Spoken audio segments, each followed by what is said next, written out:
Actions speak louder than words. How often do we hear that? This time it applies to the appreciation language, acts of service. So we've been talking about the different appreciation languages in the workplace. We've already covered words of affirmation and quality time. So if you missed out, make sure you go see those videos. About 49% of your team has the language of words of affirmation. So we have to keep in mind that there are other languages of appreciation across the team. And this one we're talking about today is acts of service.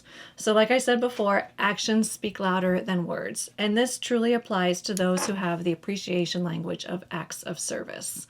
This means you are actually doing something instead of saying something. You are showing your appreciation through your behavior. So this could be just picking up a small task and helping someone out.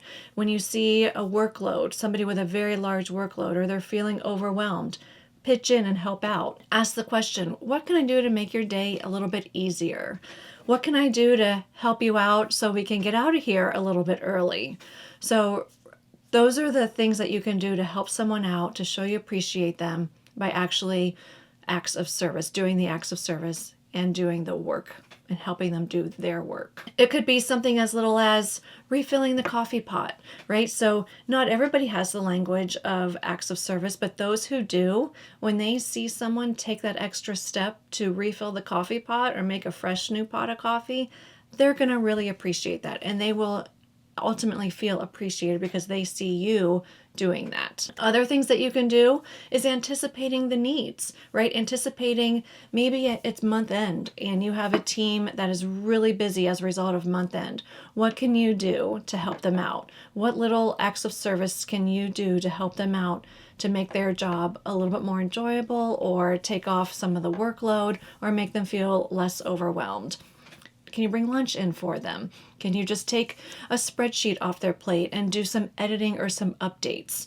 Just make sure that when you do this, you make sure you do it accurately and do it well, and you don't turn work over that then they have to redo. So, acts of service is important for those, but doing it right and doing it well is equally important. Ultimately, acts of service is about doing and not just saying. So those who have the appreciation language of acts of service, they don't always want to hear thank you.